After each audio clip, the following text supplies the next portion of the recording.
Секретный мир загадочных островов скрывает в себе удивительных обитателей, о которых многие даже не подозревают. Друзья, сегодня мы отправимся в захватывающее путешествие в мир экзотических тайн. Встретимся лицом к лицу с созданием, которое, кажется, вышло прямо из фантастического романа. Представляю вам королей лесов и камней, повелителей маскировки и удивительной метаморфозы игуану. Длинные хвосты, бирюзовые глаза и неповторимый облик.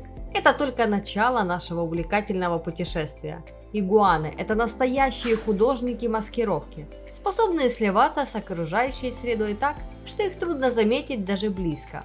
Под хруст крошечных листьев и звук ветра ветвей прячется умение игуаны быть невидимыми, как будто став одним целым с природой.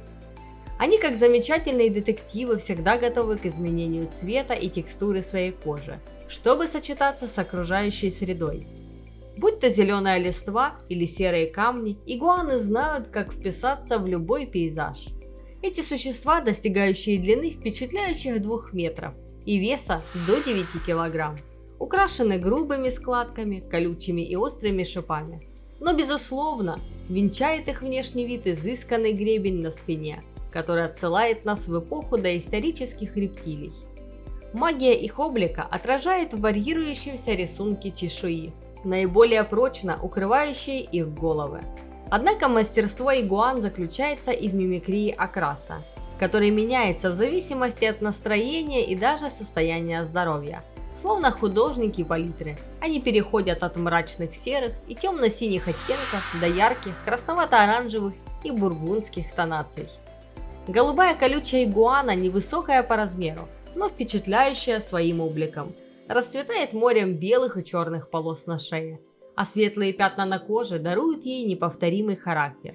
Но за внешней окраской скрывается еще больше загадок. Тайны в их глазах – окошко в нижнем веке, позволяющее видеть мир, даже когда глаза закрыты. А если зуб потерян, не страшно, у игуан всегда найдется место для нового. Их лапы как искусные инструменты, пальцы украшены когтями, а язык способен анализировать самые тонкие запахи. Зеленая игуана – одна из самых широко распространенных видов ящериц. Ее первобытные корни уходят в тропические районы западного полушария, от Южной Мексики к Центральной Бразилии, Парагваю и Боливии, а далее на восток до Малых Антильских островов, но человеческая рука изменила картину. Во второй половине 20 века зеленые ящерицы завоевали новые территории – Большой Кайман, Пуэрто-Рико, Виргинские острова, штаты Флорида и Техас на континенте, а также архипелаг Гавайи. В их природных угодьях сливаются разные экосистемы. Плотные тропические и мангровые леса, расцветающие открытые зоны морских берегов – все это живописное обителище зеленых игуан. Их дом – это ветви, омываемые тихими реками, где они проводят подавляющее большинство своей жизни. Пока солнце светит, они обретают свою активность. Ночи, исполненные прохладой, уделяются покою на толстых ветвях, принадлежащих среднему и нижнему уровню деревьев. Но с приходом рассвета они стремятся выше, где согреваются ярким солнцем. Эти солнечные ванны повышают температуру и стимулируют синтез витамина D, участвующего в пищеварении. Они настоящие мастера в подъеме и спуске. Превосходные лазальщики, умеющие дарить гармонию и удивление. Зеленые игуаны не только обладают этим навыком, но и виртуозно плавают.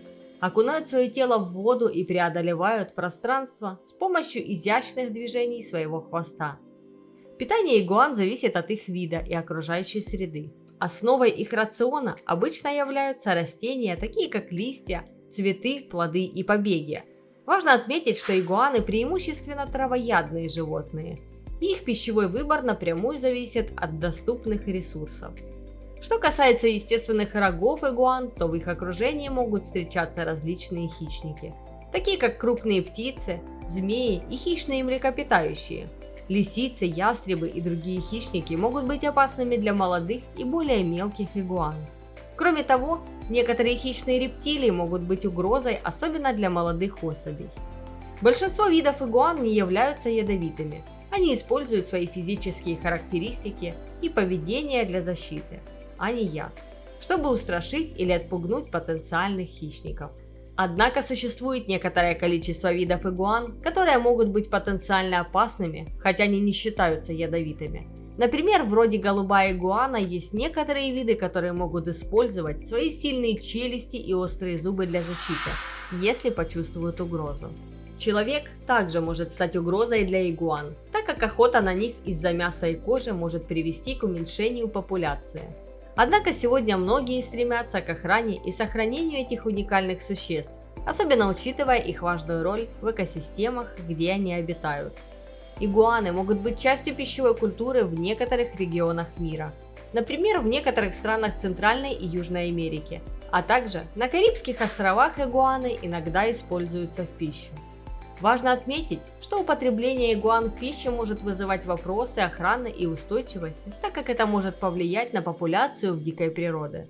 В тайской мифологии существует легенда о Люке-Пха-игуане, что означает «игуана-царь».